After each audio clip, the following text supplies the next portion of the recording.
Hey guys, welcome to our mini blog. ನನಗೆ ಸ್ವಲ್ಪ ಕೆಮ್ಮು ಮತ್ತು ನೆಗಡಿ ಆಗಿತ್ತು. ಅದಕ್ಕೆ ಅಂತ 1 ಗ್ಲಾಸ್ ಬಿಸಿನೀರಿಗೆ ಚಕ್ಕೆ, ಲವಂಗ, ಮೆಣಸು, ಏಲಕ್ಕಿ, ಶುಂಠಿ, 1 ಚಿಟಿಕೆ ಅರಿಶಿನ ಹಾಗೂ ಉಪ್ಪು ಇಷ್ಟನ್ನು ಚೆನ್ನಾಗಿ ಕುದಿಸಿ ಕುಡಿಯೋದ್ರಿಂದ ಕೆಮ್ಮು, ಗಂಟ್ಲು ನೋವು ಹಾಗೂ ನೆಗಡಿ ಬೇಗ ವಾಸಿ ಆಗುತ್ತೆ.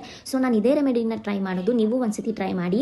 ಇನ್ನು ನಾನು ಅಂಬಿ ಈವ್ನಿಂಗು ಒಂದು ಇವೆಂಟ್ಗೆ ಹೋಗಬೇಕಿತ್ತು. ಡ್ರೆಸ್ ಎಲ್ಲ ರೆಡಿ ಮಾಡ್ಕೊತಿರ್ಬೇಕಾದ್ರೆ ಹೀಗೆ ಮಿರರ್ ಮುಂದೆ ಹೋದಾಗ ಪಿಂಪಲ್ಸು ಪಾಪಪ್ ಆಗಿತ್ತು.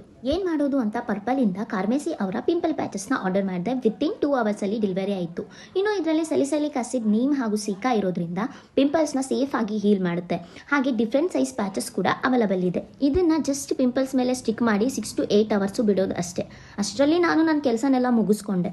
ಇನ್ನು ಇದರಲ್ಲಿ ಹೈಡ್ರೋಕೊಲೈಡ್ ಇರೋದ್ರಿಂದ ನಮ್ಮ ಪೋರ್ಸಲ್ಲಿ ಇರುವಂತಹ ಡರ್ಟ್ ಹಾಗೂ ಜಂಕ್ನ ಸಕ್ ಮಾಡೋಕ್ಕೂ ಕೂಡ ಹೆಲ್ಪ್ ಮಾಡುತ್ತೆ. ನೀವೇ ನೋಡ್ಬೋದು ಬಿಫೋರ್ ಆ್ಯಂಡ್ ಆಫ್ಟರ್ ಎಫೆಕ್ಟ್. ಇದನ್ನ ಈಸಿಯಾಗಿ ನೀವು ಬೇಕಾದರೂ ಕ್ಯಾರಿ ಮಾಡ್ಬೋದು. ಈ ಪ್ರಾಡಕ್ಟ್ ಏನಾದರೂ ನಿಮಗೆ ಬೇಕಾದರೆ ಟ್ಯಾಗ್ ಮಾಡಿರ್ತೀನಿ, ಚೆಕ್ ಮಾಡಿ. ಹಾಗೆ ಪರ್ಪಲಲ್ಲಿ ವಿತಿನ್ 2 ಅವರ್ಸಲ್ಲಿ ಡೆಲಿವರಿ ಕೂಡ ಅವೈಲಬಲ್ ಇದೆ. Thank you.